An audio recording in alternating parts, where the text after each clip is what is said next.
Por pouco, né? Bem, nós agradecemos também ao nosso bom Deus pela boa viagem que fizemos. Também quero agradecer muito pelo convite de estarmos aqui. Eu acho que a minha filha, Sofia, ela é fã dessa igreja. Ela fala todo ano, eu quero ir para a igreja do tio Jailson. E assim que ela chegou aqui na frente, ela ficava, é ali. Quando ela chegou ali, ela falou, essa igreja não era verde, pai? Eu falei, Sofia, eu não lembro. Quando eu era bebezinha, eu vim aqui, era verde. Eu falei, Sofia, bebezinho não lembra das coisas. Pois bem, era azul. Mas eu agradeço a Deus por estar aqui com os irmãos. É um privilégio estar aqui com os amados. Essa igreja tem sido um modelo para nós, também em todas as áreas, mas especialmente tem nos desafiado muito com relação à música. Nós temos aprendido bastante a cada ano que podemos chegar até aqui. Felizmente, o ano passado, nós não pudemos participar do último Louvor e Harmonia por um bom motivo, por uma boa razão. Foi a chegada da nossa pequena Cecília. Então, por isso, ela nasceu em dezembro, conferência em janeiro, e nós ficamos ali, todos ao redor dela, babando. E hoje ela quem fica babando em cima de nós. Pois bem, eu quero convidá-los a abrirem suas Bíblias em Romanos capítulo 12. E eu quero ler o primeiro verso e o verso 2. Romanos capítulo 12, o verso 1 e o verso 2.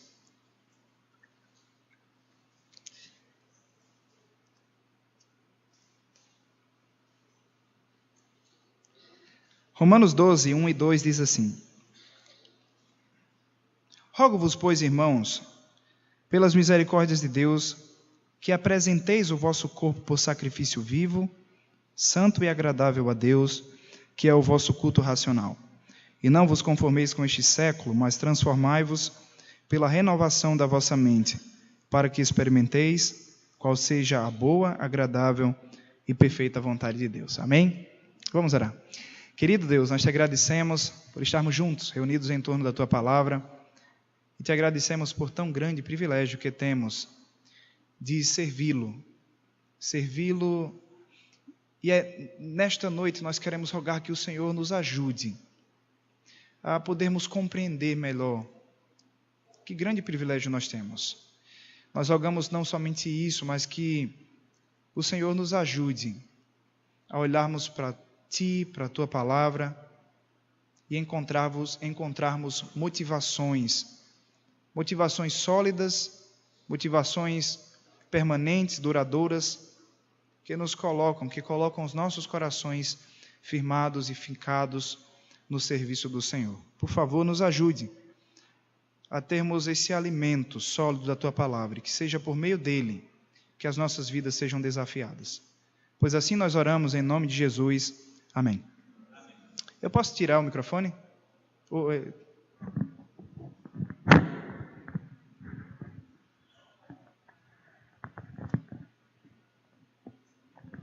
Pois bem, lemos esse texto e nesta noite nós queremos falar sobre as bases do compromisso no serviço. Obviamente nós temos, como já dito, o privilégio de servir como tema da conferência. E eu achei muito interessante as palavras do pastor Bruno, remontando o contexto em que vivemos, o contexto de crentes que não estão dispostos a entregarem nada ao Senhor, senão a receberem sempre de Deus. Esse é das características do contexto que rodeia o cristianismo hoje. Nós notamos pessoas que, na realidade, ao buscarem uma igreja, elas estão muito mais preocupadas em saber o que aquela igreja pode oferecer do que pensarem no que eles podem oferecer para a igreja e para o Senhor Jesus. Nós erramos no que perguntamos. Às vezes nós encontramos uma grande rotatividade nas igrejas e nós recebemos a cada domingo inúmeros visitantes. Talvez aquelas pessoas estejam procurando ali algo que eles podem receber e serem beneficiados. Mas a grande realidade é que quando nós pensamos no privilégio que é servir o Senhor, a pergunta muda totalmente. É o que nós podemos oferecer para o Senhor e para a sua igreja. E talvez um dos grandes problemas que rodeia, que permeia nossas mentes, é que ainda não compreendemos tão bem esse grande privilégio. Talvez, se nós fizéssemos essa pergunta, será que entendemos o tamanho do privilégio que é servir o Senhor? Nós não tivéssemos uma resposta tão satisfatória. A realidade é que, eu creio, que todos nós sabemos que é importante fazer alguma coisa para o Senhor. Nós temos isso em nossa mente, nós devemos fazer alguma coisa para Deus. Mas quando nós olhamos para a epístola de Paulo aos Romanos, especialmente capítulo 6, nós notamos que o seu chamado, o chamado de Deus para as nossas vidas, está muito além. Muito além. Nós percebemos que ali nós somos chamados para sermos escravos de Deus. E embora seja essa uma palavra um tanto forte, talvez seja a melhor palavra que descreva perfeitamente o que somos e o que devemos ser. Nós somos escravos de Deus. Nós somos libertos do pecado para sermos escravos que servem com um grande privilégio ao nosso grande Deus. Servir é um grande privilégio. E talvez, embora não reconheçamos isso tanto, muitos crentes, ao longo dos anos, reconheceram o valor de servir o Senhor. Recentemente eu li um livro, tem poucas semanas, chamado Escravo. E esse livro, bem no início, ele conta a história de um cristão chamado Santos.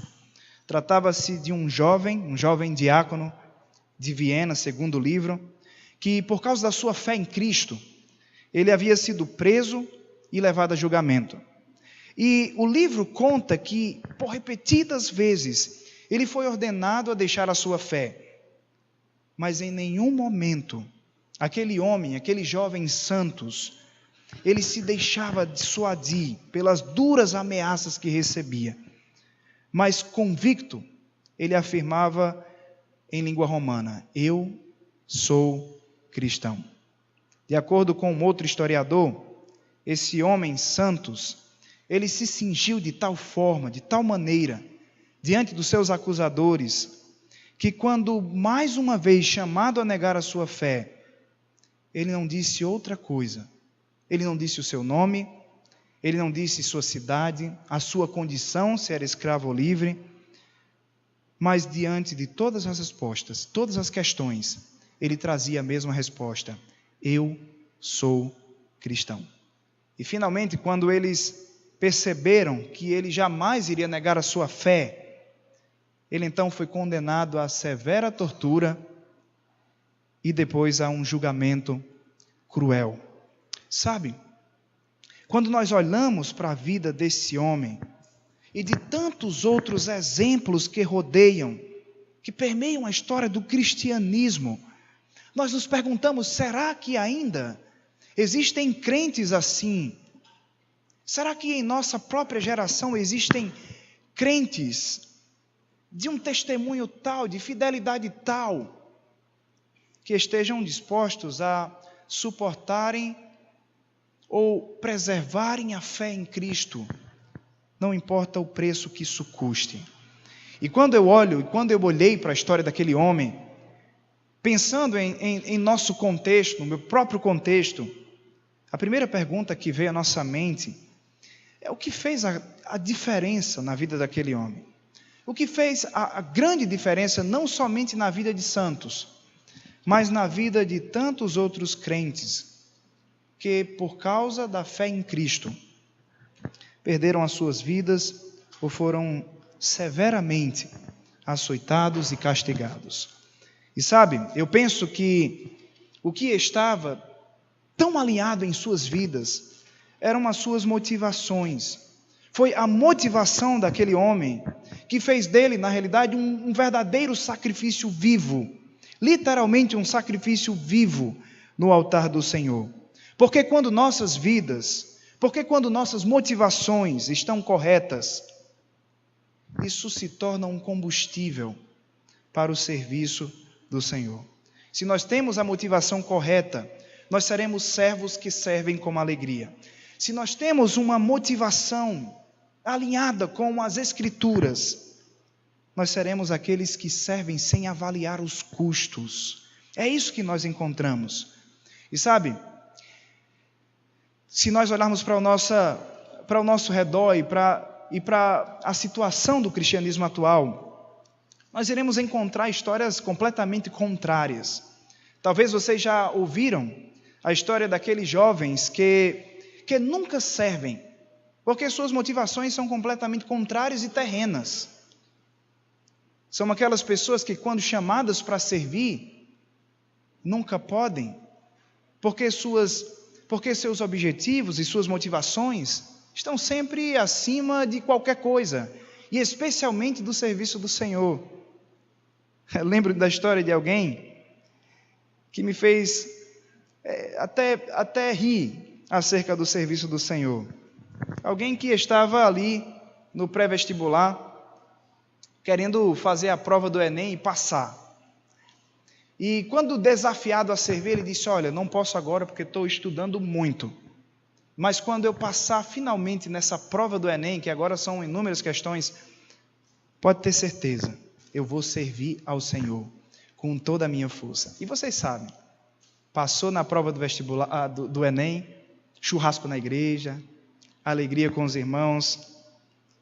Mas aí o pastor vem e diz: vamos servir. Aí ele diz: rapaz, pastor, eu vou. Mas é porque a faculdade começou agora, está matando, está pesado o negócio. Quando eu me formar, vocês sabem onde essa história vai parar, né? Quando eu me formar, pode ter certeza, eu vou ser um servo. Mas enfim, a formatura chegou. E com a formatura, alegria, churrasco na igreja, os irmãos animados e o pastor esperançoso, não desiludido. Irmão, Deus te abençoou com essa formatura. Vamos servir. Pastor, estou de olho numa moça. E eu quero casar com ela. E para isso eu quero ter uma estabilidade de vida. Então, estou estudando para uns concursos.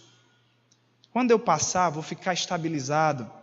E finalmente, eu vou servir o meu Deus como Ele merece. Mas o que acontece é que você passa no concurso. E quando finalmente você tem tudo para servir, você quer fazer um pouco de hora extra porque está vindo criança. Você precisa ter um apartamento maior. E você diz: quando eu me aposentar, eu vou servir o Senhor com todo o meu vigor. Mas chegou aquela tão bendita aposentadoria. E quando finalmente aquele desafio antigo, mas ainda vivo, no coração do terceiro pastor da igreja que passou, ele disse: estou velho demais, estou cansado. Vou deixar isso para os jovens, para os novos. Sabe, queridos irmãos, nós devemos olhar para as nossas vidas, o privilégio que é servir, e perceber que para servirmos fielmente, nós precisamos colocar em nossas mentes que servir é um privilégio. E para entendermos isso, nós precisamos primeiramente ajustar nossas motivações. E sabe que esse texto nos ajuda a pensar acerca disso. Pois nós olhamos aqui nos versos que acabamos de ler, o apóstolo Paulo, ele já não escrevendo acerca daquilo que precisamos crer, porque isso ele escreveu deveras, capítulo 1, capítulo 11, mas agora ele está nos exortando aquilo que nós precisamos ser. E se vocês perceberam bem o verso 1, ele nos chama a ser um sacrifício vivo no altar do Senhor. É isso que ele está nos chamando a fazer. Paulo nos mostra que as bases de um compromisso, as bases do serviço, envolve ser um sacrifício vivo nas mãos do Senhor. Mas ser um sacrifício vivo no altar do Senhor vem como uma consequência do entendimento vem como uma consequência lógica da compreensão do que são as misericórdias de Deus. E eu quero pensar nesta noite com os amados que para entendermos o privilégio de servir, em primeiro lugar, nós precisamos ter a motivação correta, e essa motivação ela está alicerçada nas misericórdias de Deus. Paulo nos diz assim, verso 1: rogo-vos, pois, irmãos, pelas misericórdias de Deus, que apresenteis o vosso corpo por sacrifício vivo, santo e agradável a Deus, que é o vosso culto racional. Notem que quanto mais nós compreendemos as misericórdias de Deus, quem é Deus, maior será o nosso compromisso com o serviço do Senhor. Então, em primeiro lugar, devemos entender o privilégio, devemos entender que o privilégio de servir está em compreender, está relacionado à compreensão das misericórdias de Deus. E a primeira pergunta que temos então é: o que são as misericórdias de Deus? Note que Paulo ele quer nos chamar a atenção. Ele quer colocar os nossos olhos nessa bendita expressão, as misericórdias de Deus. E ele enfatiza isso de tal forma quando ele nos diz: rogo-vos, pois. Ele não está simplesmente nos convidando mansamente. Ele não está fazendo um convite dizendo: seria bom que você olhasse para as misericórdias de Deus e então fosse um sacrifício. Note que ele está fazendo uma súplica. Ele está rogando. Ele está nos chamando veemente para percebermos as misericórdias de Deus. Agora, mais uma vez, o que são essas misericórdias? Se nós olharmos bem para esta expressão e pensarmos qual termo poderia substituir bem as misericórdias de Deus aqui nesse verso, qual palavra nós trocaríamos? Nós poderíamos utilizar para substituir a expressão misericórdias de Deus. Eu fico pensando, com o auxílio do verso 1 e das primeiras palavras, rogo-vos, pois, que uma palavra adequada aqui seria o Evangelho. Nós poderíamos entender as misericórdias de Deus como sendo um sinônimo ao Evangelho, porque o Evangelho é uma grande demonstração da misericórdia de Deus.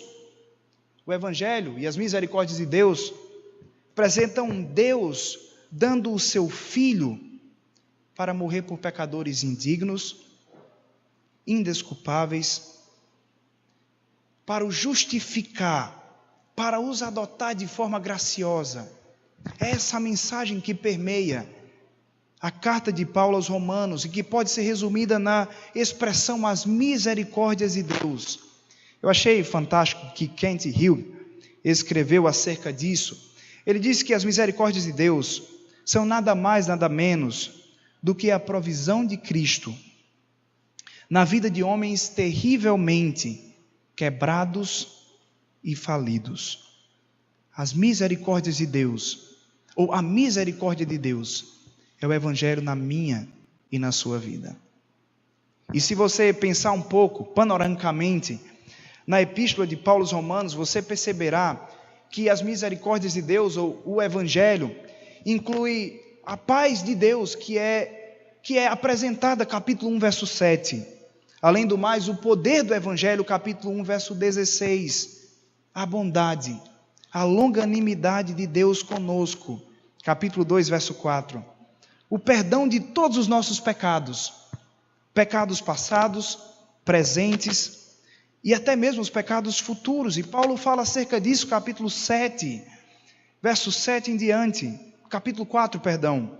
Além do mais, capítulo 5, nós percebemos Paulo falando da grande esperança da glória, do amor de Deus que é derramado em nossos corações, da justificação no sangue do Cordeiro, na salvação e no livramento da ira de Deus, na reconciliação com o Senhor, capítulo 5, verso 10, no presente da vida eterna, capítulo 6, verso 23, na liberdade de produzirmos frutos para o Senhor. Éramos completamente inimigos de Deus.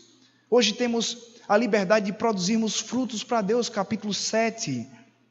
Capítulo 8, Paulo nos fala que fazemos parte e somos membros da família de Deus, que a nossa salvação está segura. Capítulo 8, quem nos separará do amor de Deus? As misericórdias de Deus, as boas novas do Evangelho. Capítulo 10. Notem que tudo isso e muito mais está incluso na expressão as misericórdias de Deus. Eu li recentemente a história, um pouco da biografia de um músico muito antigo, mas muito famoso, chamado Isaac Watts. Ele ficou conhecido como o pai do hino inglês. E conta-se que depois de refletir no amor de Deus, nas grandes misericórdias e no Evangelho, ele escreveu o seguinte: o amor tão incrível, tão divino, que exige minha alma, minha vida e meu tudo. Depois de refletir no grande amor de Deus, nas misericórdias de Deus, no Evangelho aplicado a homens falidos e quebrados, ele disse: que amor tão incrível, tão divino, que exige minha alma, minha vida, meu tudo. Ele entendeu qual motivação. Ele entendeu o que ele deveria atrair para si como motivação para servir ao Senhor. A grande realidade é que se nós compreendêssemos o valor do Evangelho e se nós desenvolvêssemos uma grande visão das misericórdias de Deus, nós teremos um compromisso imenso. Nós iremos entender o privilégio de servir. Agora eu quero perceber com os amados, mais uma vez, talvez soe até um pouco redundante, que Paulo ele não está nos pedindo um favor. Notemos que é nossa obrigação pensar no que Cristo fez por nós, nas misericórdias de Deus. Agora, por trás de tudo isso repousa um grande problema. É que, como mencionado outrora, muitos de nós somos completamente tentados a tomar outras motivações para servir o Senhor. E nós encontramos pessoas que atraem para si motivações variadas para servirem a Deus. Vocês sabem muito bem que existem pessoas que, por não entenderem a doutrina da salvação e por acreditarem que a salvação pode ser perdida, eles acabam tomando uma motivação arbitrária, achando que eles devem servir, para preservarem a salvação que o Senhor deu pela metade. Eu até li uma história interessante de um russo chamado Pedro Dineca. Esse homem, ele era um jovem solteiro e sentia um grande desejo no coração de se tornar um missionário em outro lugar. E os seus pais, que eram cristãos piedosos, apoiaram completamente e juntaram um bom dinheiro, compraram uma passagem de navio e mandaram aquele rapaz rumo ao seu campo missionário. E a história de Pedro Dineca conta que a sua mãe, preocupada com ele, deu para ele uma vasilha, né, uma tapaué enorme, cheia de pão e pasta de alho, que era para ele se alimentar durante aquela viagem, sei lá, de 5 dias. E a história conta que Pedro Dineca, todos os dias, ele ia espiar no refeitório do navio. E ele ficava olhando da portinha, da janela da portinha, as pessoas se alimentando tão bem, comidas tão diversificadas, tão saborosas e cheirosas. Aquele pão que a irmã faz com um bolo de macaxeira. Mas aí, depois de olhar, ele voltava para o seu quarto e ele comia um pão com pasta de alho. Eu não posso entender isso. Mas alguns marinheiros viram Pedro Dineca nessa aflição e disseram: vem cá, vamos fazer uma troca contigo.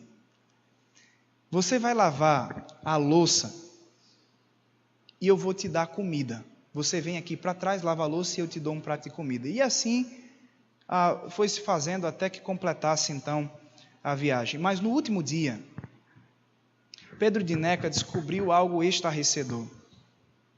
Ele descobriu que a passagem que a mãe dele havia comprado dava direito a todas as refeições lá no refeitório, lá no restaurante do hotel. Mas ele estava trabalhando para conseguir aquilo que alguém já havia conseguido para ele. Interessante. Muitos estão trabalhando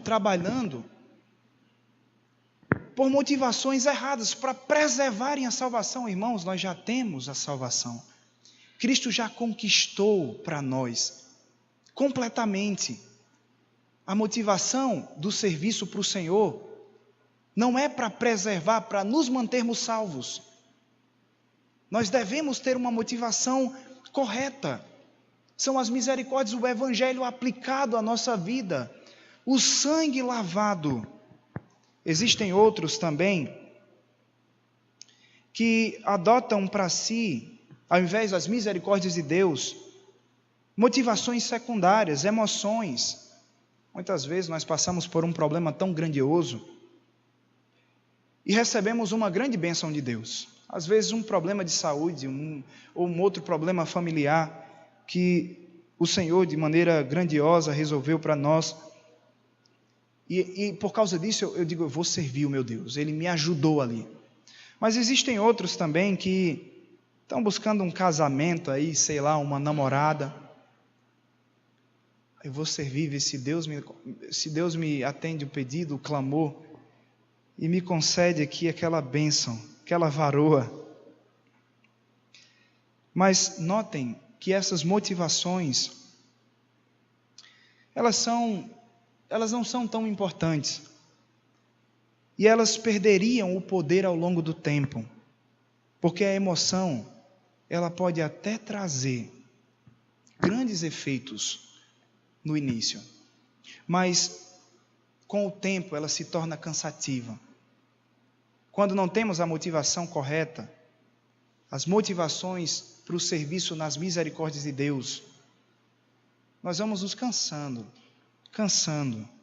E sabe, servir passa a ser um fardo, uma obrigação. Quando as nossas motivações não estão afirmadas nas misericórdias de Deus, nós não estaremos habilitados a enfrentar as dificuldades, os problemas que surgem na vida. Ainda esse ano, eu li um livro com a minha esposa, que por sinal acabou de levar uma gofada ali da Cecília, coitada. Um livro fantástico. Mulheres fiéis e o seu Deus maravilhoso. Aí você vai perguntar, por que pastor está lendo um livro de mulher? Porque às vezes a gente tem que fazer alguma coisa junto com as irmãs, né? E deixe-me dizer que eu não li todo, mas a parte que eu li foi muito edificante. Eu li ali uma história de uma médica e missionária chamada doutora Ellen Roosevelt. Essa médica, ela escreveu um livro chamado Sacrifício Vivo. E um outro livro também muito conhecido, Ele nos deu vales. Deus nos deu vales. É interessante que essa médica, na sua biografia, ela conta-se que ela foi missionária no Congo. E ela então foi para servir como médica, cuidar de pessoas e, de fato, ela cuidou de muita gente doente. Ellen Roosevelt teve um ministério fantástico, porém não tão fácil. A biografia dela conta que no início do seu ministério ela sofreu muito com uma adaptação. Primeiramente, uma comida completamente diferente. Segundo lugar, uma cultura. Não somente isso, mas ela tinha que lidar com mais de 260 pacientes por dia, com recursos insuficientes para solucionar problemas sérios, problemas graves. E sabe, ela permaneceu ali por 10 anos. E ali ela supervisionou um leprosário, ela fundou orfanatos, ela fundou 48 postos de saúde e ela construiu uma maternidade com suas próprias mãos. E na história dela, um dos momentos mais emocionantes é quando ela está com outros missionários construindo, fazendo telhas e tijolos para a construção da maternidade. E o livro conta que ela estava com suas mãos completamente feridas, calos estourados. Mas finalmente alguém chega e diz: tem uma paciente que precisa dos seus cuidados. Ela larga os tijolos, foge da olaria e corre para um postinho. E quando ela chega ali, ela descobre que aquela paciente precisava de uma cirurgia urgente. Então ela se limpou e a sua auxiliar derramou álcool em suas mãos, feridas. E ela segurou a sua dor, mas mesmo assim, ela continuou. E sabe, nós encontramos naquela história uma história de muito sofrimento, que começou a tomar um rumo diferente, com tanta ocupação, com tantas dificuldades. Ela começou a murmurar, e ela começou a pensar, ela mesma dizendo: por que Deus não me manda outro missionário para cá? Por que eu? E depois que aquele hospital bendito ficou pronto, os pacientes dobraram e também dobraram as suas murmurações. Ela pensava consigo: não tenho tempo para absolutamente nada. Por que Deus não me manda para outro lugar? E ela contou que começou a ficar muito irada. E outra pessoa, um pastor local, disse para ela: Ellen, tudo o que você precisa é de um tempo a sós com Deus. E de fato ela tirou um tempo a sós com Deus, simplesmente para relembrar os motivos que a trouxeram àquele campo. E ela não havia sido conduzida para ali por simples fervor e emoção mediante um desafio missionário. Ela havia sido conduzida ali por uma motivação mais forte: as misericórdias de Deus. E tudo passou a ser diferente.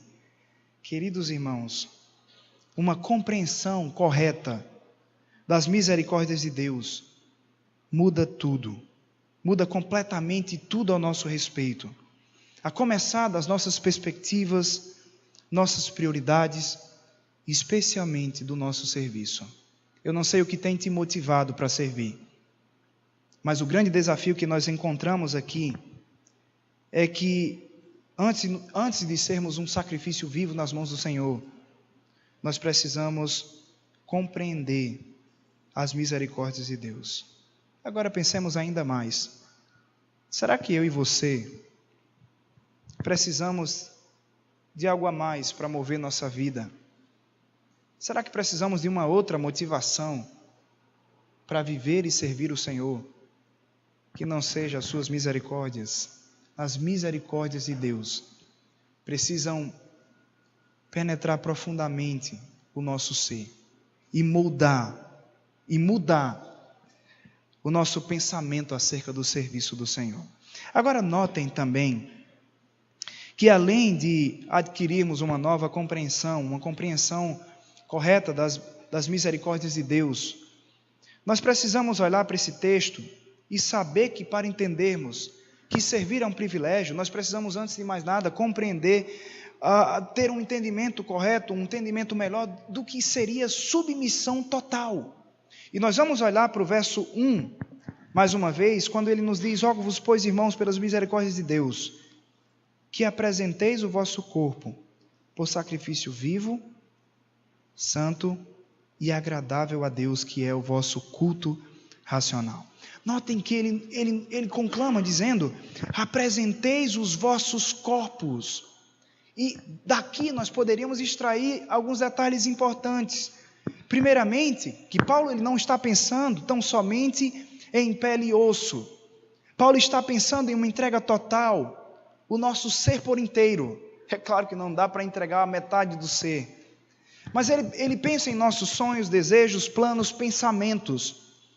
Todo o nosso ser dedicado ao serviço, ao altar do Senhor. Mas é interessante também lermos o texto e notarmos que ser um sacrifício e apresentar o nosso corpo como um sacrifício no altar do Senhor é algo extremamente lógico. Nota o verso 1 mais uma vez, quando ele diz: rogo-vos, pois, irmãos, pelas misericórdias de Deus, que apresenteis o vosso corpo por sacrifício vivo, santo e agradável a Deus, que é o vosso culto racional. Eu quero mais uma vez fazer a leitura desse verso, sendo que omitindo aqui algumas palavras. Nós poderíamos entender o texto da seguinte forma: rogo-vos, pois, irmãos, pelas misericórdias de Deus, que apresenteis o vosso corpo por sacrifício vivo, que é o vosso culto racional. A ideia que nós encontramos aqui é que quando nós compreendemos as misericórdias de Deus, entregar a vida por completo é algo lógico. Na realidade, é a palavra que está aqui traduzida por racional.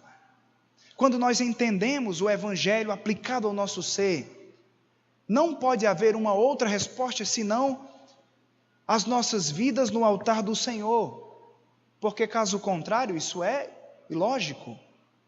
Entendermos o Evangelho e não vivermos para servir o Senhor do Evangelho é algo completamente incompreensível. É isso, é ilógico. É por isso que, quando nós percebemos que o apóstolo Paulo nos chama a sermos um sacrifício, a apresentarmos os nossos corpos, isso faz parte de um culto lógico. Isso é o que se espera de um crente. Agora, um outro detalhe aqui é que, embora Paulo esteja nos ordenando, ou Paulo esteja suplicando que sejamos um sacrifício vivo e que venhamos a apresentar os nossos corpos como um sacrifício nas mãos do Senhor, no altar do Senhor, esse texto ainda nos sugere que eu e você podemos recusar ser um sacrifício. Se você olhar muito bem para o Antigo Testamento, e esse texto tem tudo a ver, porque toda a terminologia que o apóstolo Paulo está utilizando não é algo novo, mas ele está pedindo emprestado do Antigo Testamento. Você vai pensar nos sistemas dos sacrifícios do Antigo Testamento e você vai perceber que o judeu, lá no Antigo Testamento, ele escolhia trazer um sacrifício para o Senhor. Mas perceba que aqui no Novo Testamento, algo muda. Nós somos os sacrifícios. E da mesma forma que os judeus escolhiam trazer um sacrifício, nós, crentes, devemos também escolher ser um sacrifício a Deus. Você pode escolher entre ser e não. Hendrickson disse algo muito interessante, que o grande problema do sacrifício vivo é que ele sempre está tentando fugir do altar. Parece que essa é a nossa história.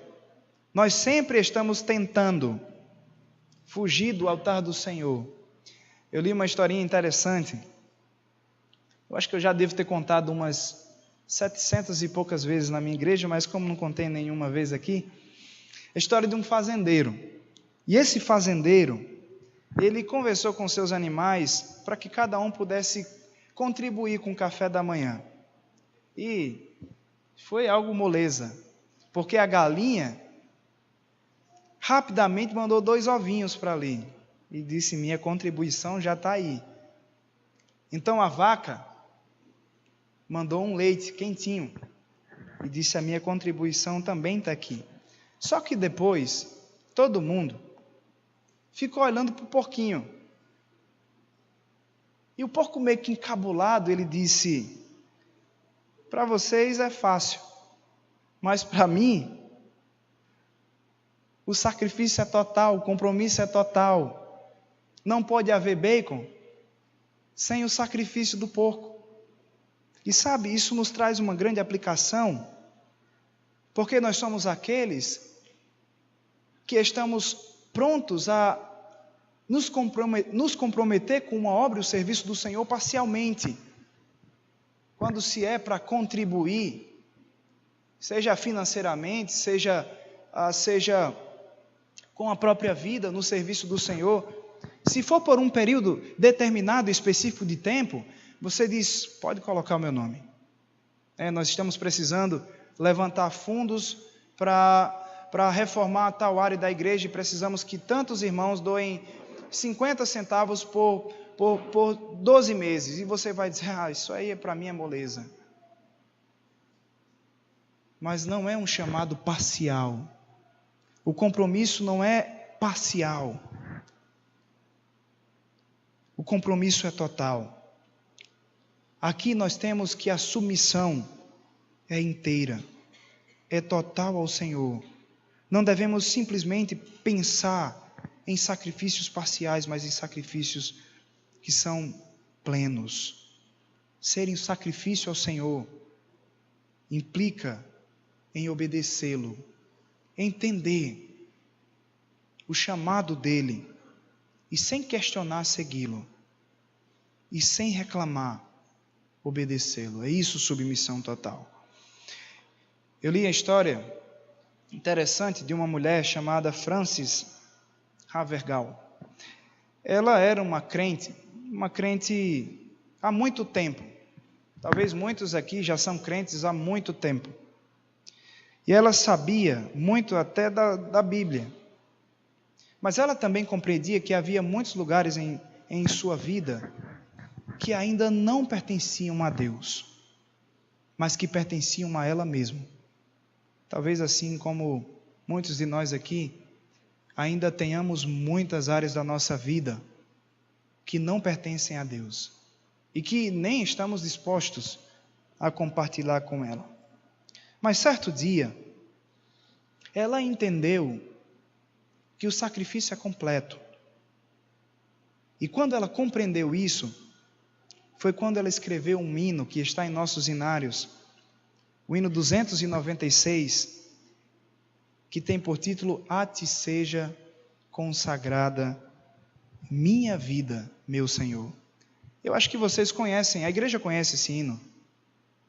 Minha vida em todas as áreas, cada estrofe afirma isso, seja consagrada ao Senhor. Queridos irmãos, não pode haver uma parte sua e uma parte de Deus. Por direito, já tudo é de Deus. Mas você e eu, nós precisamos escolher sermos um sacrifício vivo no altar do Senhor. É interessante que Paulo ele ainda nos fala, no próprio verso 1, como deve ser esse sacrifício. E nota, ele diz, verso 1, ele diz: Rogo-vos, pois, irmãos, pelas misericórdias de Deus, que apresenteis o vosso corpo por sacrifício vivo. Primeiramente, esse sacrifício é vivo. Interessante que, como já supra mencionado, todas as áreas da nossa vida devem pertencer ao Senhor. E a grande questão é, será que existe um lugar para Deus em nossas vidas além do domingo? Além das programações da igreja? Além do mais, esse sacrifício deve ser também santo. Ele nos diz isso. Sacrifício vivo e santo. Obviamente, se nós olhássemos para o Antigo Testamento, compreendendo que o animal deveria ser completamente reservado, separado, deveria ser um animal, na ótica humana, perfeito, sem mancha, sem nenhum defeito, sem nenhuma machucão. Isso ilustra muito bem, faz uma analogia de como devem ser nossas vidas santas no altar do Senhor. E pensemos um pouco nessa palavra santo, por toda a Escritura e além dela. Bom, o lugar, o templo, foi chamado santo, porque era algo separado. Pedro nos fala lá em capítulo 2, da sua primeira epístola, verso 9, vós, porém, sois raça eleita, sacerdócio real, nação santa. A palavra santo, além do mais, foi também aplicada como um título para se referir aos cristãos. Então notemos que a palavra santo fala muito acerca do nosso viver.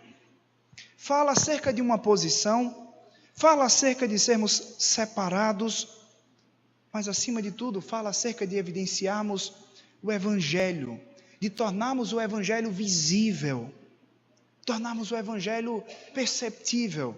Com nossas palavras, o Evangelho se torna, obviamente, audível, mas com uma vida santa, é possível tornar o Evangelho perceptível. Agora, perceba aí que a última expressão que encontramos dentro dessas qualidades referidas ao sacrifício é que, além de vivo, santo, esse sacrifício é agradável a Deus.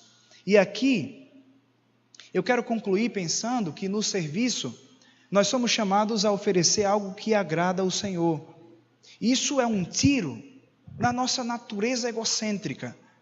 Nós somos inteiramente tentados a pedir e a fazer da forma que nos agrada. Nós queremos colocar o nosso desejo, o nosso gosto. Mas o que percebemos aqui é que somos chamados para dar aquilo que agrada a Deus. E li recentemente uma frase que nos faz refletir muito acerca do culto, da vida, da maneira que servimos ao Senhor.